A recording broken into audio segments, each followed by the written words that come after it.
A partially blind photographer just taught me something about depression that I can't stop thinking about.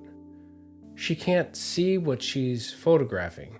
She needs her brother to set up her camera because she can't read the LCD screen. But photography saved her life. And it made me realize something about creativity that I think you need to hear, especially right now. Hi, I'm Scott. Welcome back to Keep the Flow. It's getting close to the end of the year, and I usually get a little down right about now. Nothing super serious, just, it's dark here in Iceland, and so I get dark. And if you're feeling it too right now, the seasonal dip, the news cycle exhaustion, whatever it is, I want to share 3 ways that creativity can act as a natural antidepressant. Not just distraction, but a way to leverage the unique way we see the world to shift our mood in a way that lasts. I'm going to tell you about a video that made me cry, share what comedy writers know that we don't, and give you a stupidly simple challenge that works even when your creative tank feels completely empty. Are you in? Okay, let's go. So there's this photographer on YouTube who goes by Camera Noob, and she posted a video recently called something like "Photography is a defense against depression." Obviously, I had to click. Here's what got me. She's partially blind. She can't read the LCD screen on her camera. She has to get her brother to set it up for her. And when she's out shooting, she doesn't actually know specifically what she's capturing. I mean, she might see a bird, just the shape of a bird, but she doesn't know what kind of bird it is until she gets home and blows up the photos on her big monitor. Think about that for a second. She's using photography to see things she literally cannot see with her own eyes. But here's the part that really got me. She was scared to leave her home before she got into photography. She was scared of people after being bullied at school, so she stayed inside, avoided the world. Then she got a camera, and it changed everything for her. Suddenly she had a reason to go out into the city, to try street photography, to be around people, to experience life in a completely new way. The camera gave her a lens, both literally and metaphorically, through which the world became manageable, interesting, worth exploring.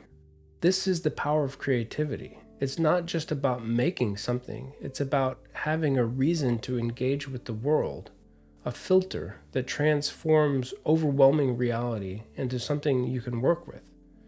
When you have that lens, whether it's a camera or a sketchbook or a notepad for jokes, you're not just passively experiencing the world and getting crushed by it. You're actively looking for something. You're hunting. You're on a mission. We're on a mission from God. And that shift, that changes everything.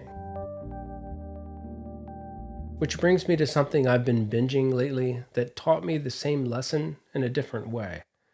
Have you seen Hacks on HBO? I just finished season 4. It's so good. And honestly, we need things that make us laugh right now. I tend to gravitate toward darker stuff, crime shows, Ozark, dystopian sci-fi like Silo.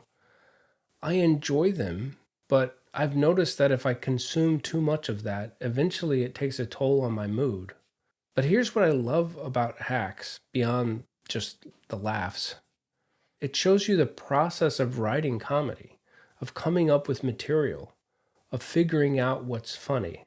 And to do that, comedy writers need to be constantly on the lookout for things that make them laugh. It's a lens they use to look at the world, just like the photographer. Every annoying coworker, every obnoxious driver, every dumb thing they do becomes potential material. But here's the thing, we can do this too, even if we're not comedy writers. We can decide to run our mundane experiences through a humor filter, to look for the absurdity, to find out what's funny about the things that would normally just irritate us or make us sad. Especially if it's at our own expense. Learning to laugh at yourself is a valuable skill. that grocery store interaction that went weird. That's material.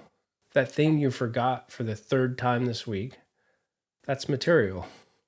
That moment you waved at somebody who wasn't waving at you, that's material. You're not just suffering through these moments anymore. You're collecting them. You're a hunter again. And suddenly your day isn't just a series of small annoyances. It's research. There's this Swedish artist named Louise Stiegel, who I've talked about here before, but she does these incredible nature drawings, and she calls them love letters to the animals that she sketches. Love letters.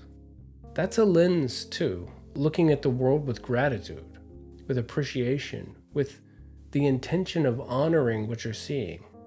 Whether you're writing, drawing, photographing, making music, you're shining a light on something. You're saying this matters, or this is beautiful, or this is funny, or this is worth noticing. And other people probably wouldn't have noticed it without you. There's value in that. There's usefulness in that. There's a sense of service in that. Even right now, making this episode, I feel better.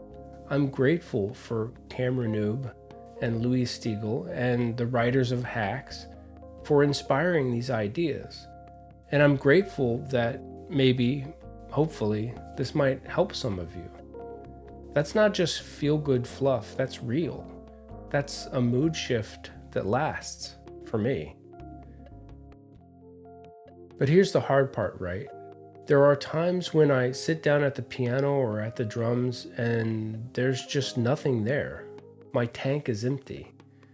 And usually it's around this time of year. And I can go through the motions and noodle around for a while, but I know nothing's going to come from it. And usually I'll just give up and go do something that's more of a waste of time. But recently I started giving myself these ridiculously simple mini challenges instead. Like, I bet you can't write a tune in the next 5 minutes. Or I bet you can't get this coordination exercise happening before your next student shows up. And it works. It actually works. Even if I didn't complete the challenge, if I was unsuccessful, the fact that I worked on it at all makes me feel better. The fact that I engaged with my creativity, even just for 5 minutes, is a cognitive shift toward doing.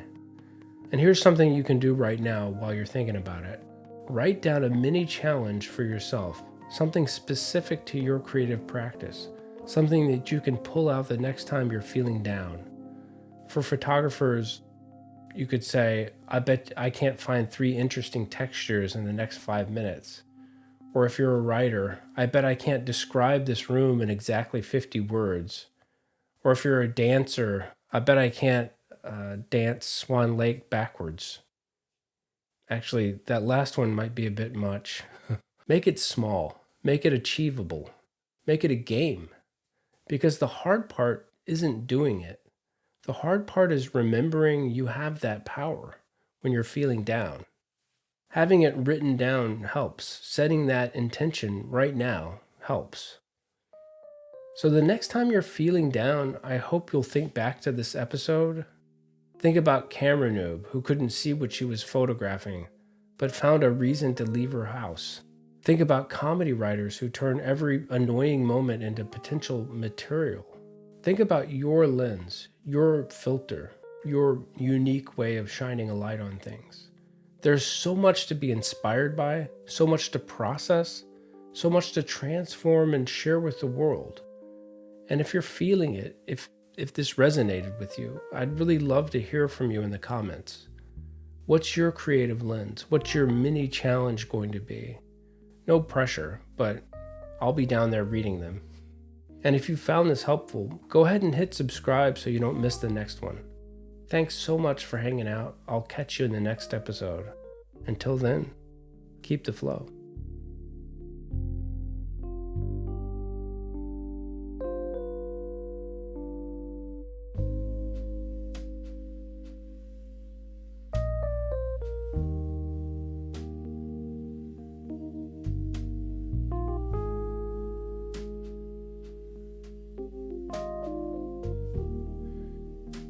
make sure that the shirt is not all frumpy. You don't want frumpy. If I lean in like this, then it's going to be kind of frumpy. It's like you got to stick out your chest so that it doesn't get wrinkled. Or you could just get muscles. Maybe I can get some of those Hans and Franz, like the fake muscles. Or they can they like move their pecs up and down. All right. Enough silliness. Enough already.